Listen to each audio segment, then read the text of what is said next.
Dans les fleuves de la côte ouest de l'Amérique du Nord vit le saumon. Qu'il traverse les mers ou les fleuves, son périple semé de difficultés fait de lui l'un des voyageurs les plus intrigants au monde.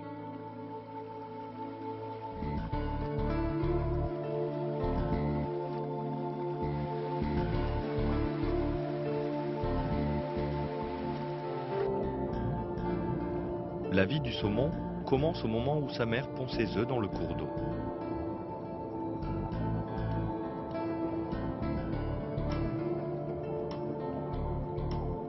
Le jeune saumon vit dans un premier temps grâce aux nutriments contenus dans l'œuf.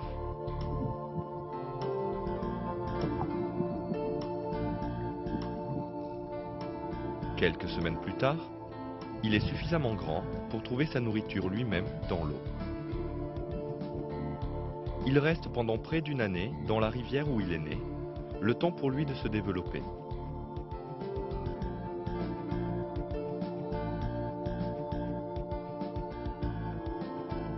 Le saumon a la particularité de pouvoir s'adapter aussi bien à l'eau douce qu'à l'eau de mer.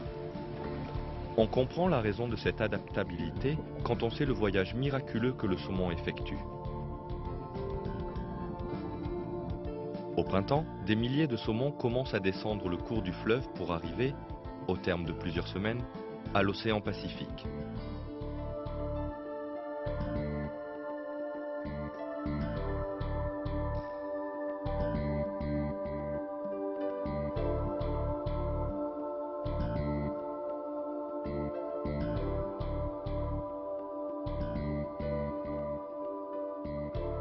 Dès qu'ils atteignent l'océan, un mécanisme génétique transforme la structure de leur corps pour leur permettre de vivre dans l'eau salée.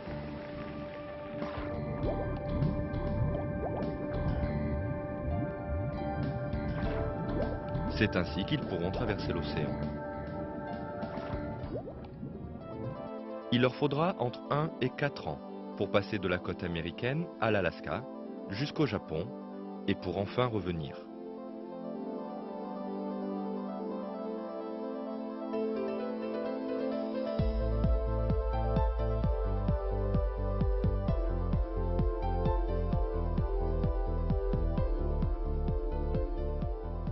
À la fin de leur périple, ils sont matures et prêts pour la phase finale, la plus difficile, à savoir le retour à leur lieu de naissance.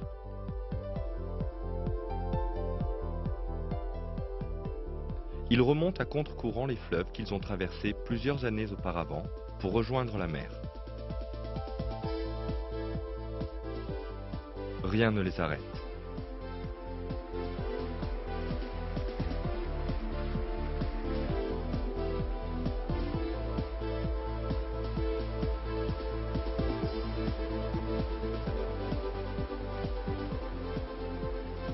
Ils sont capables de sauter jusqu'à 3 mètres de haut pour dépasser les chutes d'eau ou d'autres obstacles.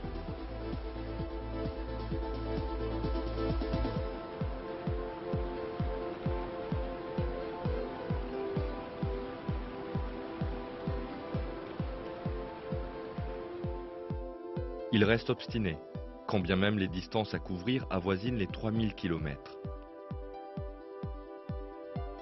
Pendant tout leur voyage, ils ne se nourrissent pas et puisent leur énergie uniquement dans leurs réserves accumulées quand ils vivaient dans l'océan.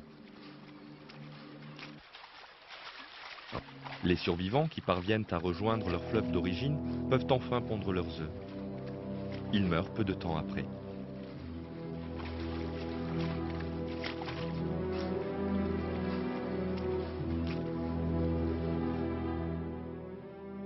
Le voyage du saumon est l'un des phénomènes les plus étonnants de la nature. Comment des milliers de saumons peuvent-ils, après avoir vécu pendant des années dans la mer, retrouver l'endroit même où ils sont nés? Il leur faut trouver en effet leur fleuve d'origine parmi les milliers qui se déversent dans l'océan Pacifique.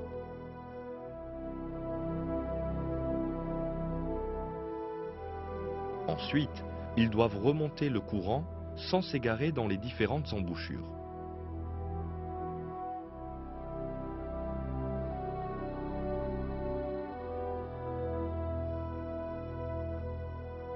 Comment le saumon parvient-il à mener à bien cette entreprise apparemment impossible?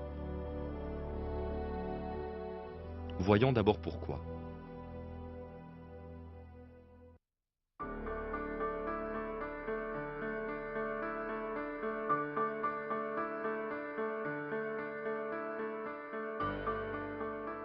Grâce aux recherches, on sait que le saumon dispose d'un système sensoriel spécifique. Il a été créé avec une boussole naturelle qui lui permet de se guider dans l'océan grâce au champ magnétique de la Terre. Certes, le saumon peut trouver son chemin sans se tromper dans le vaste océan.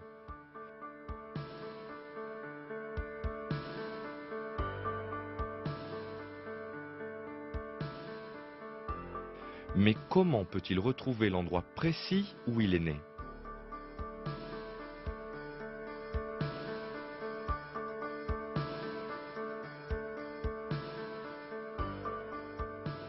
Pour cela, il fait appel à son sens extrêmement délicat de l'odorat.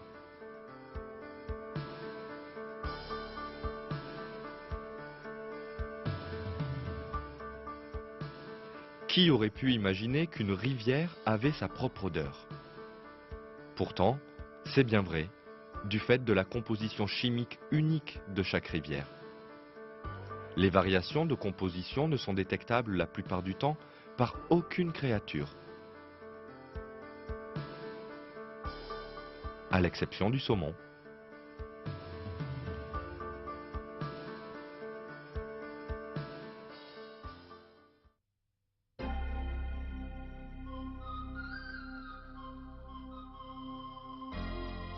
Une expérience réalisée dans le centre de pisciculture de Prairie Creek, en Caroline du Nord, a mis en lumière le formidable sens de l'orientation du saumon.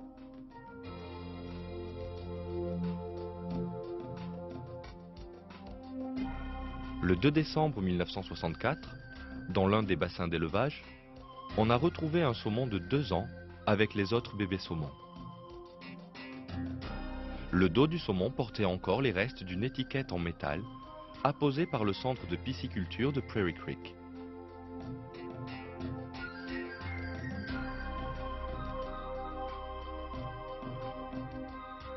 Ce poisson avait en fait vu le jour dans ce même bassin et avait été relâché dans la nature.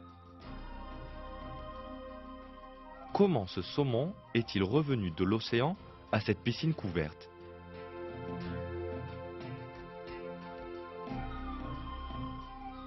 Voici une explication potentielle. La grille qui couvrait un conduit d'accès au bassin a été retrouvée cassée.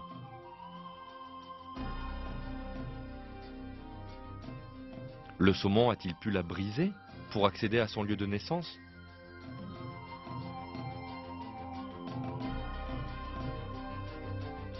Il n'y a pas d'autre explication. Mais cela semble impossible si on considère la distance que le poisson a dû parcourir depuis l'océan jusqu'au bassin d'élevage.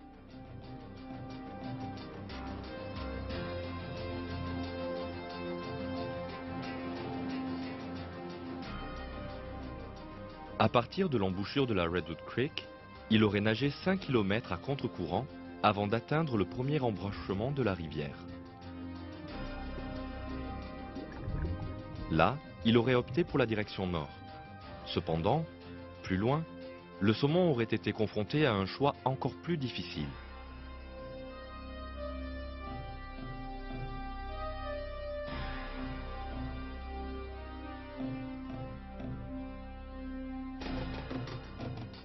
Le centre où il est né était situé au milieu de cet embranchement. Le choix du saumon aurait dû se porter sur la droite, car c'est là que se jetait l'eau du centre dans la rivière. Or, le saumon a opté pour la gauche, approchant ainsi le centre par l'arrière.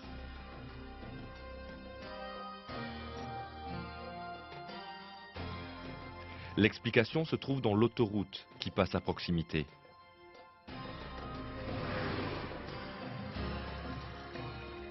Sous cette autoroute, un canal collecte l'eau rejetée par le centre piscicole. La plupart du temps, le canal était quasiment à sec.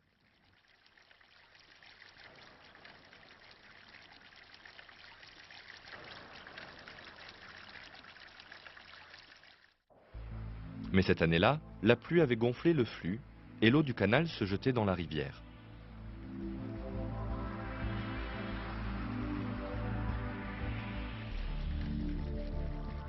Ce petit courant a guidé le saumon.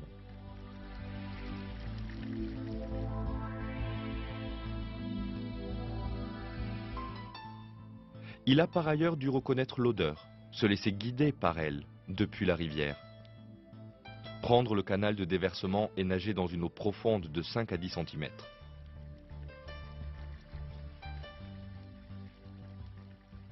Puis, il a dû se retrouver dans un enchevêtrement de tuyaux. Mais même en ayant atteint ce point, il aurait pu être arrêté par la grille.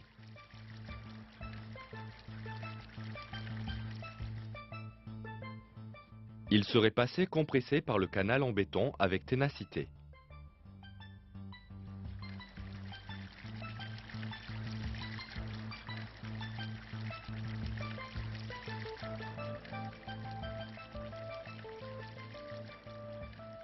Il a fini par trouver le tuyau de 12 cm de diamètre qui reliait le canal au bassin.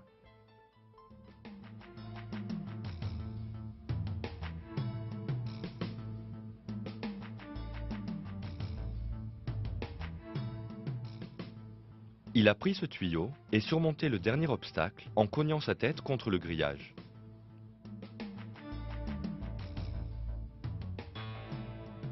Au terme de ce périple, le saumon est parvenu à atteindre le petit bassin dans lequel il était né 2 ans auparavant. Quand les responsables du centre ont réalisé ce qui s'était passé, ils se sont demandé si d'autres saumons du centre avaient tenté de revenir. Afin de le vérifier, ils ont retiré les planches en bois pour mieux voir le canal en dessous.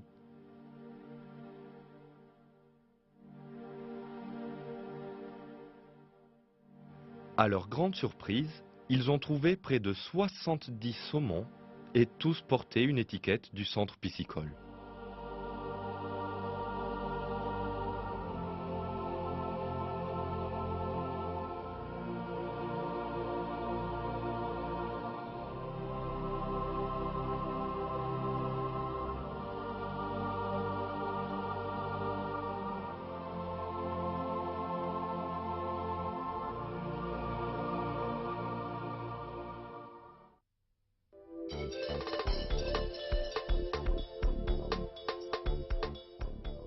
Cette extraordinaire histoire du saumon nous donne une preuve sans conteste, à savoir que le comportement merveilleux du saumon est un miracle de la création divine. Chaque étape de son voyage a été finement calculée. C'est un grand miracle que le saumon soit doté d'un programme qui le conditionne à retourner après tant d'années dans le lit de la rivière où il est né.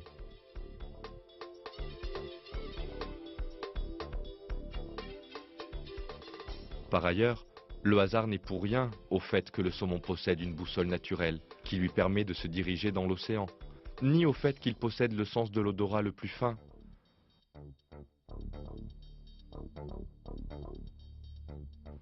Tout cela montre que le saumon est une créature conçue spécialement pour la migration.